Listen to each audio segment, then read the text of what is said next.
Like it's genuinely astounding that this man thought that he was like going to go on to be president and like have this huge political career. I mean, when you look at the climate and you see figures like Donald Trump and whatnot, maybe he had a reason to believe that. But I mean, still, like, bring it down, come back to reality. Like, this is ridiculous. I don't know how you keep track of them all, honestly, when it comes to him. And I'm like, half the that he's that he's claiming that he's done in his life. Like, if I had one of those, just one of those monstrous lies, like my mom died on 9/11. No, she didn't. I have Ukrainian Jewish heritage. No, you don't. I was the producer of the Spider-Man musical. No, you weren't. Right? Like, just one of those, I wouldn't feel confident ever being like in public where I could get questioned about it, you know?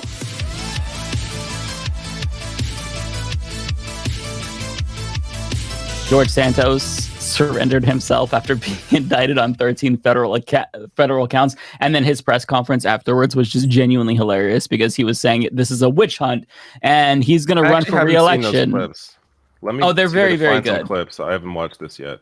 I covered it, but I covered it before he came out and said anything. Yeah. So he even said that he's probably going to lead a committee one day. That's how confident he is that he's going to escape all of this. And there's like scandal layered within a scandal because he was claiming that he was eligible for unemployment insurance benefits during 2020 when it was expanded for people suffering from the pandemic. But he was actually employed making over 6 figures a year. But the company he was employed at was shut down because it was accused of being a Ponzi scheme. So it's like, there's just so much, like, it's unending. All right, let's listen to some of this. You guys, look, this is the beginning of the ability for me to address and defend myself. We have an indictment. We have the information that the government wants to come after me on, and I'm going to comply. I've been complying throughout this entire process. I have no desire not to comply at this point. They've been gracious in there. Now I'm going to have to go and fight to defend myself. The reality is it's a witch hunt. Because it makes no sense. In 4 months, 5 months, I'm indicted. You have Joe Biden's entire family receiving. Sweetie, it's a witch hunt. It is a witch hunt, but you're a witch. We have you in 4K, bro. Like, I just need to go pull up his parents' Morgan interview, just rest it down in the corner and walk out. Exactly. He said he got away with it before. Like, that's you admit to it. Like, you can't like do that. Like, I swear Santos carries on like he thinks like the days disappear. like he just lives one day at a time. Like, I'm like, you recently got up in 4K and said you did all that shit. They asked you, why would you think you could do all that shit? Did you admit to do it? And you said, because I did it before and got away with it. And now you're up and talking about, this is a witch hunt. How in 4 months am I indicted? Because for 4 months you've been admitted to shit. They've been catching you in 4K for 4 months and you have confessed every time. That's how you're indicted. Amazing. Receiving money from foreign destinations into their bank accounts. It's been years of exposing. A lot of you here have reported on them, and yet no investigation is launched into them. I'm gonna fight. I'm getting tough crowd. I'm gonna fight my battle. I'm gonna deliver. I'm gonna fight the witch hunt. I'm gonna take care of clearing my name, and I look forward to doing that. Clearing my name. What is your name? Not George Santos. It's not. It's Kitara. It's Kitara. It's Kitara. Kitara. Anthony Balder. He has 3 different names. Like, this idea of bringing up Joe Biden, like, it's that exposes how BS this defense is. If you have to, squirrel over there, like, look at him, Biden. It's like, come on, you got nothing, bro. It's so insane.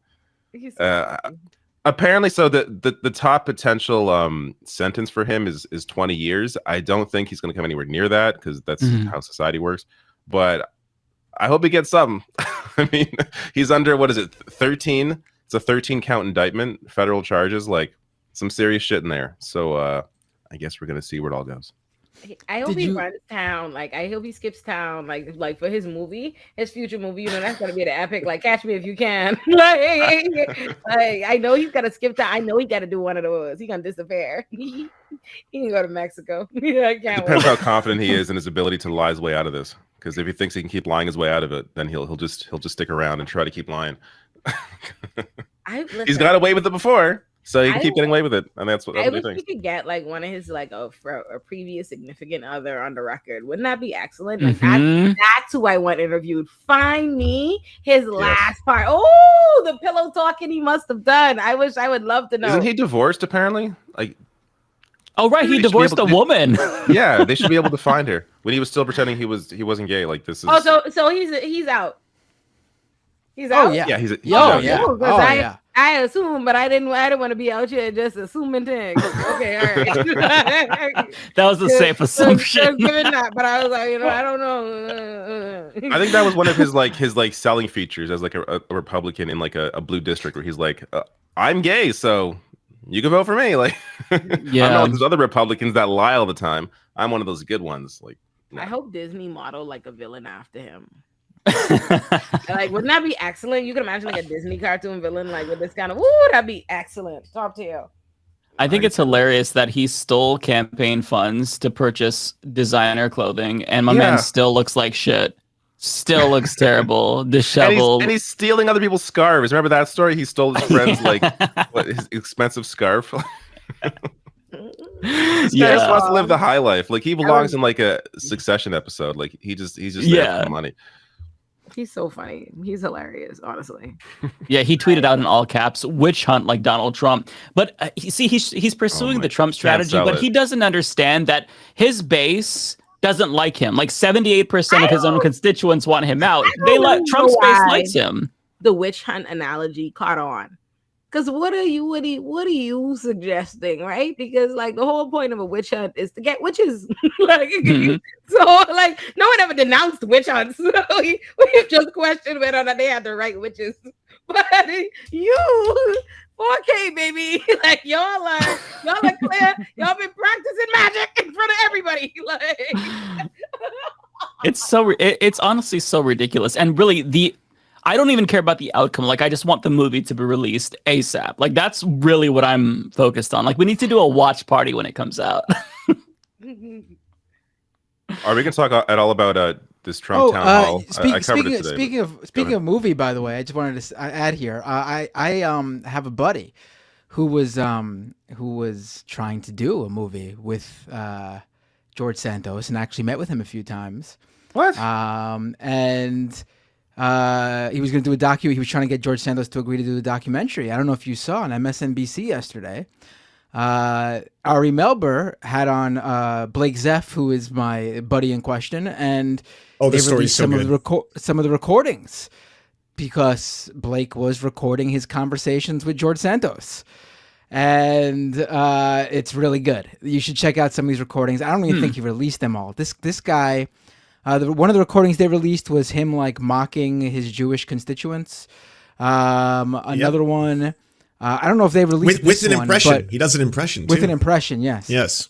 I don't know if they released this one yet, but I've actually had to keep quiet on this for a while. I've known about this for a couple of months, and one of them is I don't know if this one was released yet, but one of them is George Santos really thought that this was going to happen. Like he really thought nothing was going to happen to him, that he was already talking about running for president and everything. Like he thought this was smooth sailings and he was just going to become a big political star and everything. Is he listen divorced to this from reality? Oh my God. In a room with a lot of Jews, you're it's funny when the isms start coming out, right? Oh, he's such a man, she's such a man, and then they go on to the next thing. It's like, that's a point. It's really bad. But anyway. What the fuck is he talking about? I don't even know if I'm supposed to be offended. What are you saying? Yeah. I'm trying to. I guess you got to read it. I have to understand. It sounds like he's making fun of his Jewish supporters, is what I'm getting from this. As well as his imaginary Jewish heritage, by the way. I hate people who are not even funny with their prejudice. Like I don't even get the joke. Like I feel like done. Like here's another one. Oh wait, 1 second. What the hell?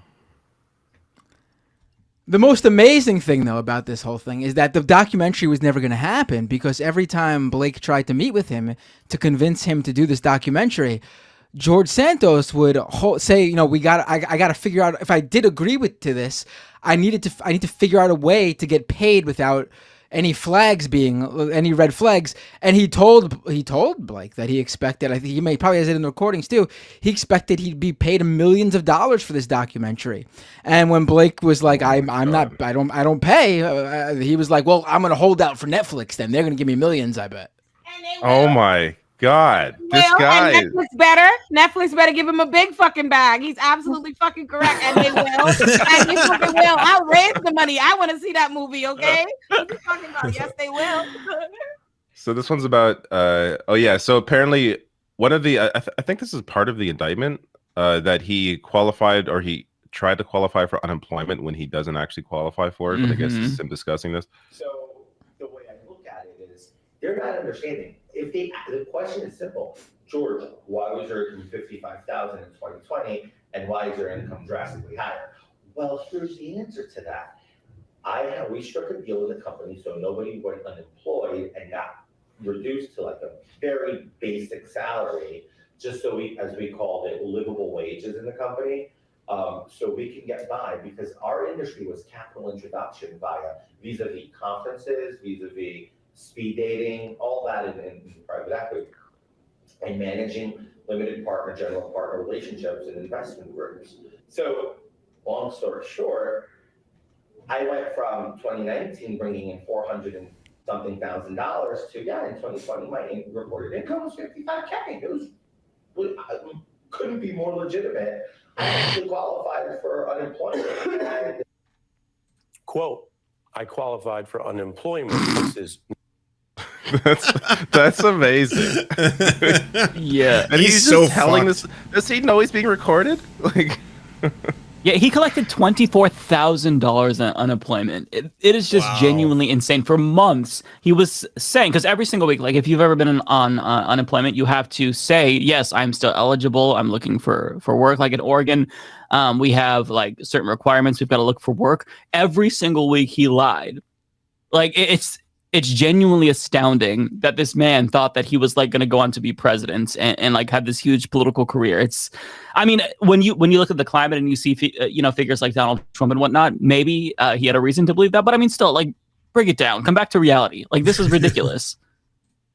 I don't know how you keep track of them all, honestly, when it comes to him. And I'm like, half the shit that he's that he's claiming that he's done in his life. Like, if I had one of those, just one of those monstrous lies, like my mom died on 9/11. No, she didn't. I have Ukrainian Jewish heritage. No, you don't. I was the producer of the Spider-Man musical. No, you weren't. Right? Like, just one of those, I wouldn't feel confident ever being like in public where I could get questioned about it, you know?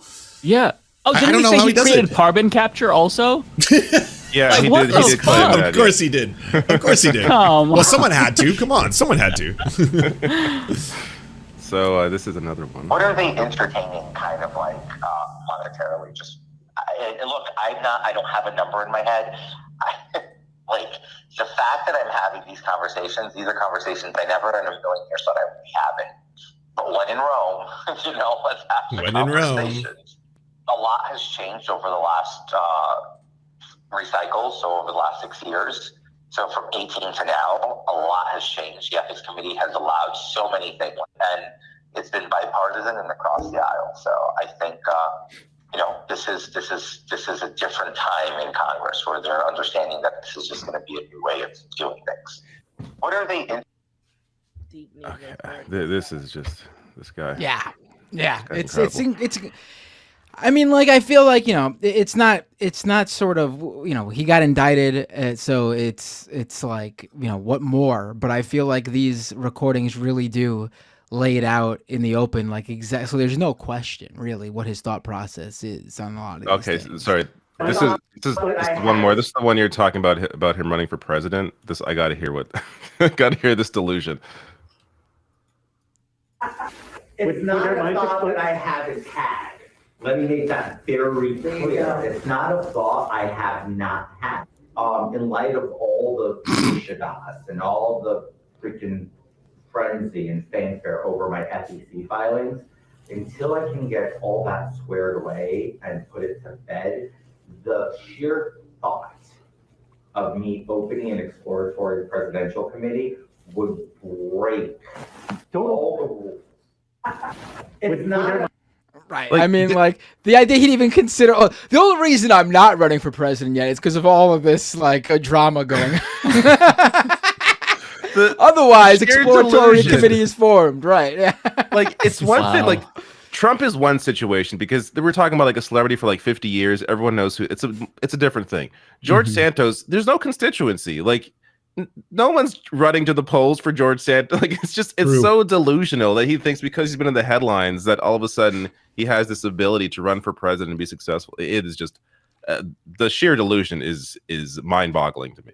The double standards too, right? Like, could you imagine if a Democrat had one of the 47 different George Santos lies? Like, just one, and any given one. My mom died on 9/11. The Ukrainian Holocaust survivors. You name it. Just pick any one of them. Also, it sucks about the dog. That's why I'm like, I used to love the idea of George Santos. I thought he was like, Santos Claus. Like, if you believe in him, he's real and all this kind of stuff. But like, then it turns out he's a fucking asshole. So he's like taking the money that was like, what, crowdfunded to save a dog's life. And then the dog died and he just kept the cash. Like, what a monster. Yeah, that was when he was dead to me officially. Like, I Yep, was okay same. with it. I thought it was funny, but you can't do that. Like, dogs are precious, and for you to do that to an innocent animal, yeah, I feel like he should be in the gulag for life. Fuck him. Do you enjoy the Serfs but prefer not to have to use your eyeballs? Many are saying this. Well, we've got the solution for you. It's the Serf Times in podcast form. Available on most major podcasting networks now. If you enjoy it, please consider leaving a good review and feedback because it really helps the show out, apparently, and it's free, just like the podcast. To our gods, Xander Corvus and Peyton L. Juste, we shall spend many a generations building mighty cathedrals in your honor. To our monarch, Tom Spiker, we are but your oafish jesters, here to offer you a laugh at any opportunity. To our brave knights of the Round Table, Rachel K., Izzy Solidarity, Victoria Bell, Sebastian Demel, Mark Harmon, Benji Arnie, Scary Earth Human, Tony, DM Rivera, Resident Scarecrow, Sir Nickus, Cheryl Alvarez, Ruby Kelly, Brandon, Words Greenwood, Everything Important, Hegbert Celine, Matthew Scarborough, Stellar Vision, Ariane McCarthy, Doug Cady, Daniel Sutton, Jenna Tal, Dark Puppy, Quiet One 85, Anna Loves Riley, Omni, Riley and Anna, Poodlehawk, Multimondi, Trevbot EXE, Brian Ephraim, Anthropophojack, Catherine, Ramon Acosta, Incosin, Ralph Parler, Violent Orchard, Political Puppy, La Media Panza, Todd Buckingham, and Todd La Jeunesse. We salute our valiant heroes off to fight injustice everywhere.